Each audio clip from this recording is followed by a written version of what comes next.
প্রতি বছর ডিসেম্বর মাসে আমরা কোথাও না কোথাও ঘুরতে যাই। সেরকমই এবছরও আমরা ঘুরতে যাব বলে দেখো একদম রেডি হয়ে গেছি। হ্যাঁ, কোথায় যাব অবশ্যই তোমাদের সাথে শেয়ার করব। তো দেখো আমার মাম্মামও কিন্তু রেডি হয়ে গেছে, যেহেতু ভীষণ ঠান্ডা আর কদিন ধরে যা ঠান্ডা পড়েছে সাংঘাতিক রকমের। তো সেই কারণেই কিন্তু সবাই মিলে বেশ মোটা মোটা সোয়েটারই পরে নিয়েছে, আর তোমাদের দাদাভাই এখনও জ্যাকেটটা পরা বাকি। তো এই দেখো আমাদের লাগেজ কিন্তু একদম প্যাক হয়ে গেছে।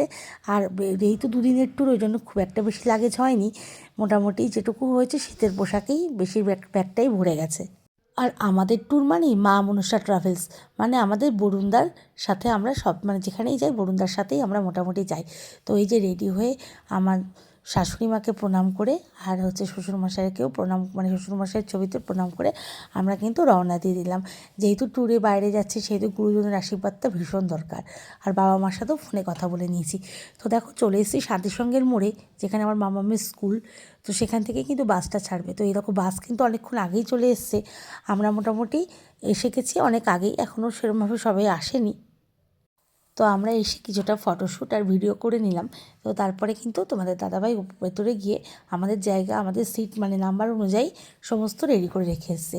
তো এই যে তারপরে কিন্তু দেখো আমরা একদম বাসে উঠে গেছি, আর আমরা কিন্তু একদম সামনের সিট নিয়েছি, যাতে বসতে কোনো অসুবিধা না হয়, কারণ অনেকটা দূরের জার্নি। হ্যাঁ, এবার তোমাদেরকে বলবো আমরা কোথায় যাচ্ছি। আমরা যাচ্ছি হচ্ছে পুরুলিয়া অযোধ্যা পাহাড়। তো এই যে একদম সামনের সিট পেয়ে গেছি, আর পাটা যেহেতু ছড়িয়ে বসতে পারবো ওই জন্য সামনের দিকে সিটটা নেওয়া হয়েছে। তো আস্তে আস্তে মোটামুটি সবাই বাসে চলে এসেছে, আর দু একজন বাকি আছে, তাদের জন্য কিন্তু বাসটা ছাড়তে একটু দেরি হচ্ছে।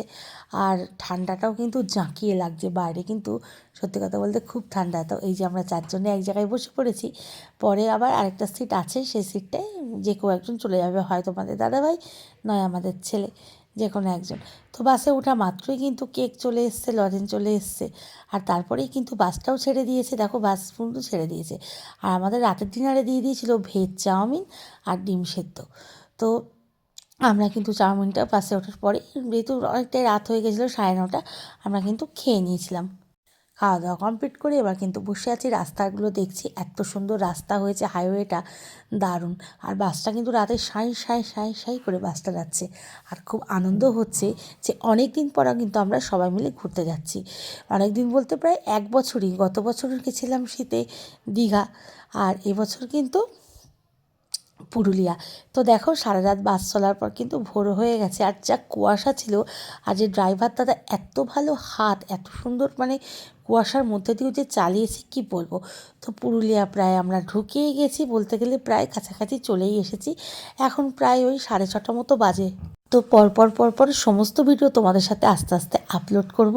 আর আমার ভিডিও কারা কোথার থেকে দেখছো অবশ্যই জানিও, আর আমার ভিডিও কেমন লাগে সেটাও কিন্তু তোমরা কমেন্ট বক্সে অবশ্যই জানিও। আর পুরুলিয়াতে কারা কারা আগে ঘুরতে এসেছো সেটাও কিন্তু অবশ্যই জানাতে ভুলো না। তো দেখো এই যে স্বর্গের মতো যে জিনিসটা দেখার জন্য ছটপট করছিলাম, সেই পাহাড়ের দর্শন কিন্তু আমরা পেয়ে গেছি। যেহেতু গাড়ি চলছে আর বড় বড় গাছ আছে, সেই জন্য কিন্তু তোমাদের সাথে ভালো করে দেখাতে পারলাম না। নেক্সট ভিডিওতে অবশ্যই তোমাদেরকে পাহাড় অবশ্যই দেখাবো।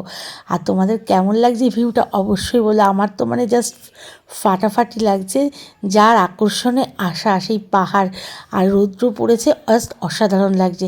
তো চলো আজকে এই অবধি